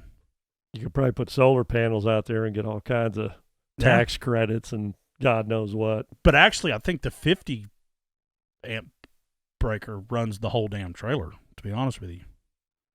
Yeah. But but at any rate, they do. I think 40 amps will even get it done. Well, you got to have a meter at each one of those, and because everybody's got to pay their own electric. I think there's a way to get that, not like a full-blown meter. I think there's a way to. It's a meter, but it's not like. It's like a smart meter kind of thing. Well, it's just counting the hours. You know what I mean? Yeah. It's like an amp clamp. Right. You would know more than me, but it's not. Every spot doesn't have to have a electrical meter. It's something small that sends the data to the computer to where. That's a meter. It's just not the traditional. Yeah, the big Mooger. globe. Yeah. Okay, so let's wrap this one up, man. People, just you gotta have your own plan, and know that people don't give a fuck about you, even though you think they should and they would when you need them. And don't have a stupid plan. Just having a plan's not enough. You can't just whip out some plan. You gotta be realistic. Yeah, you gotta understand when the shit really hits the fan. Where's the weak part of your plan? Yeah. Always. There might be. Yeah, always. What's the worst case scenario? Because it can happen. It happened to me. Okay. People don't care. Even and just yeah, that covers it. People don't care. They well, don't no, get- they No, there's a lot of they good can people. care right up till they don't. But when they don't care, might be when you need them the most. Perfect example. This is a conversation I had with my sister, and I'm going to end it on this. Is that's what I told my sister. I said, all this shit happening with Walter and my daughter and all this, you know, wait till because she's burned bridges. She's burned bridges with her mother. She's definitely burned a bridge with me. The only person she's got left is Walter and my mom. And once they find out that they're being scammed, and then when because she's going to figure it out, and all of a sudden, Dad's not going to look too bad as an option. And when she comes back to me and I say, no, call Walter. Walter's not going to want that problem that bad. See what I'm saying? Yeah. There you go. Yeah. Go see if Walter's got $10,000. Fuck. That'd bury him. Yeah. So. There you go. Wrap it How up. bad you want that problem, Walter? Because that day's coming, I can guarantee you. All right, let's wrap it up. Y'all have a good one. Oh, like, subscribe, ring the bell, comment.